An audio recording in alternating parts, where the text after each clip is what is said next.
வணக்கம். இன்னைக்கு நாம பார்க்க போறது இந்தியாவுக்கும் யூகேக்கும் நடுவுல கையெழுத்தான ஒரு பிரம்மாண்டமான வர்த்தக ஒப்பந்தம் பத்தி தான். இது நம்மளோட வர்த்தகத்தோட போக்கையே மாத்த போகுது. வாங்க இதுல என்ன இருக்குன்னு ஆழமா அலசி ஆராயலாம். முதல்ல இந்த நம்பரை பாருங்க.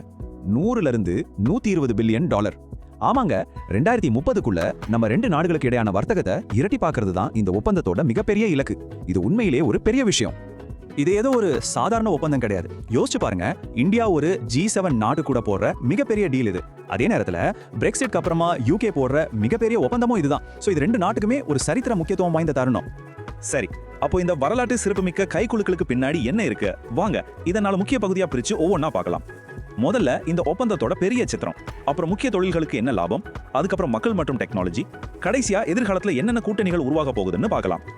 ஓகே, முதல்ல இந்த ஒப்பந்தத்தோட அடித்தளம் என்ன, இதோட பெரிய நோக்கம் என்னங்கறத புரிஞ்சுக்கலாம். அப்போ இந்த சுதந்திர வர்த்தக ஒப்பந்தம், அதாவது ஃப்ரீ ட்ரேட் அக்ரிமெண்ட்னா என்ன? ரொம்ப சிம்பிளா சொல்லணும்னா, ரெண்டு நாடுகளும் தங்களுக்குள்ள பொருட்களை வாங்கி விற்கும் போது வரி மாதிரியான தடைகளை நீக்கிறது தான். இதனால வியாபாரம் ரொம்ப சுலபமா நடக்கும். இந்த ஒப்பந்தத்துல ரொம்ப முக்கியமான விஷயம் என்னன்னா, இந்தியாவிலிருந்து யூகேக்கு ஏற்றுமதியாகிற பொருட்கள்ல கிட்டத்தட்ட 99% இனிமே வரி கிடையாது. ஆமா, நீங்க கேட்டது சரிதான், 99%. இது நம்ம இந்திய தொழில்களுக்கு கிடைச்ச ஒரு மிகப்பெரிய ஜாக்பாட்னே சொல்லலாம். சரி, இப்ப நம்ம இந்திய பொருளாதாரத்தோட என்ஜினா இருக்கிற சில முக்கிய துறைகளுக்கு இந்த ஒப்பந்தம் எப்படிப்பட்ட வாய்ப்புகளை திறந்து விட போகுதுன்னு விரிவா பார்க்கலாம். நம்ம ஜவுளித்துறையை எடுத்துக்கிட்டோம்னா, இது ஒரு உண்மையான கேம் சேஞ்சர். வரி முற்றிலுமா நீக்கப்படுறதால நம்ம ஏற்றுமதி ராக்கெட் வேகத்துல உயரும்னு எதிர்பார்க்கப்படுது. இது மூலமா கிட்டத்தட்ட 1 கோடி வேலை வாய்ப்புகள் பாதுகாக்கப்படும். இந்த மாற்றம் எவ்வளவு பெருசு பாருங்களேன். முன்னாடி பருத்தி ஆடைகள் மேல 12% இருந்து 20% வரைக்கும் வரி இருந்துச்சு. இப்போ 0. இது நம்ம ஜவுளித்துறைக்கு ஒரு மகத்தான வெற்றி. அதே மாதிரி தான் நம்ம தோல் மற்றும் காலணி தொழிலுக்கும் முழுமையான வரி விலக்கு கிடைக்குது. இது தமிழ்நாட்டில் இருக்கிற உற்பத்தி மையங்கள் உட்பட நாடு முழுவதும் இருக்கிற பல மாநிலங்களுக்கு ஒரு பெரிய ஊக்கத்தை கொடுக்கும். அடுத்ததா, சூரத்தோட உலக புகழ் பெற்ற வைர தொழிலை எடுத்துக்கிட்டா, இந்த ஒப்பந்தம் அவங்களுக்கு ஒரு பிரம்மாண்டமான புதிய சந்தைக்காத கதவை திறந்து விடுது. இது மூலமா சுமார் 1 பில்லியன் பவுண்ட் அளவுக்கு வளர்ச்சிக்கு வாய்ப்பு இருக்கு. ஆனா எல்லா துறைகள்லயும் வரி உடனே நீக்கப்படுமான்னு கேட்டா இல்ல. ஆட்டோமொபைல் உதிரி பாகங்கள் மாதிரி சில முக்கியமான துறைகள்ல அந்த தொழில் நிறுவனங்கள் தங்களை தயார்படுத்திக்கிறதுக்காக வரி குறைப்பு மெதுவா படிப்படியா தான் செயல்படுத்தப்படும். இதுல ரொம்பவே கவனிக்க வேண்டிய ஒரு விஷயம் இருக்கு. அது என்னன்னா, இந்த ஒப்பந்தம் இந்தியாவோட மிக முக்கியமான மருந்து துறையை எப்படி பாதுகாக்குதுங்கிறது தான். இங்க வரி குறைப்பு ரொம்பவே கம்மியா வைக்கப்பட்டிருக்கு. அதோட அறிவுசார் சொத்துரிமைகளையும் எந்த பெரிய கட்டாய மாற்றங்களும் இல்ல. இது ஒரு சமநிலையான அணுகுமுறை. சரி, இதுவரைக்கும் நாம பொருட்களை பத்தி பேசினோம். ஆனா இந்த ஒப்பந்தம் அதையெல்லாம் தாண்டி மக்கள், சேவைகள், தொழில்நுட்பம்னு பல விஷயங்களை உள்ளடக்கியது.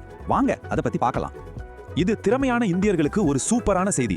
ஐடி, ஹெல்த் கேர் போன்ற துறைகள்ல இருக்கிறவங்களுக்கு யூகேல வேலை பார்க்கறது ரொம்பவே சுலபமாக போகுது. அது மட்டும் இல்லாம 3 வருஷத்துக்கான சமூக பாதுகாப்பு விலக்கு மூலமா மாசத்துக்கு 200ல இருந்து 300 பவுண்ட் வரைக்கும் சேமிக்க முடியும். மாணவர்களுக்கும் விசா விதிகள் எளிமையாக்கப்படுது. இன்னைக்கு இருக்கிற டிஜிட்டல் உலகத்துல டேட்டா ஃப்ளோவும் சிக்னேச்சரும் ரொம்ப முக்கியம். இந்த ஒப்பந்தம் அதையும் அங்கீகரிக்குது. இதனால இந்தியாவோட 250 பில்லியன் டாலர் மதிப்புள்ள டிஜிட்டல் பொருளாதாரம் இன்னும் வேகமா வளர இது ஒரு பெரிய உதவியா இருக்கும். கடைசியா, ஆனா ரொம்ப முக்கியமா, இந்த ஒப்பந்தம் வெறும் வர்த்தகத்தோட நிக்கல. இது எதிர்காலத்துல நாம எப்படி சேர்ந்து பயணிக்க போறோங்கிறதுக்கான ஒரு வலுவான அடித்தளத்தை அமைக்குது. இது வெறும் இன்னைக்கு நாளைக்கு உள்ள விஷயம் இல்ல. இது ஒரு நீண்ட கால திட்டம். முதலீடு, கலாச்சாரம், கல்வின்னு பல துறைகள்ல ஆழமான ஒத்துழைப்புக்கான ஒரு தெளிவான ரோட் மேப் இது. பாலிவுட் படங்கள் யூகேல ஷூட் பண்றது இருந்து யூகே பல்கலைக்கழகங்கள் இந்தியால வளாகம் அமைக்கிறது வரைக்கும் பல அற்புதமான திட்டங்கள் இருக்கு. சுற்றுச்சூழல் விஷயத்துல இந்தியாவுக்கு கிடைச்ச ஒரு பெரிய டிப்ளமேட்டிக் வெற்றின்னு இதை சொல்லலாம். காலநிலை மாற்றத்தை எதிர்கொள்றதுல வளர்ந்த நாடுகளுக்கும் வளரும் நாடுகளுக்கும் வெவ்வேறு அளவிலான பொறுப்புகள் இருக்குங்கிற கொள்கையை இந்த ஒப்பந்தம் எடுக்குது. இது ஒரு முக்கியமான அங்கீகாரம். சரி, இவ்வளவு விஷயங்களை பார்த்தோம். அப்போ இதுல இருந்து நாம எடுத்துக்க வேண்டிய முக்கியமான செய்தி, அதாவது பிக் டேக்அவே என்ன? சிம்பிளா சொல்லணும்னா, இது வெறும் பொருட்களை வாங்கி விற்கிற ஒரு வர்த்தக ஒப்பந்தம் மட்டும் கிடையாது. இது ஒரு மூலப்பூராய பொருளாதார கூட்டாண்மை. மக்கள், திறமைகள், புதுமையான ஐடியாக்கள், கலாச்சாரம், கல்வின்னு எல்லாத்தையும் இணைக்கிற ஒரு பாலம். அடுத்த பல பத்தாண்டுகளுக்கான ஒரு அடித்தளம். கடைசியா இந்த ஒரு கேள்வியோட உங்களை நான் யோசிக்க வைக்கிறேன்.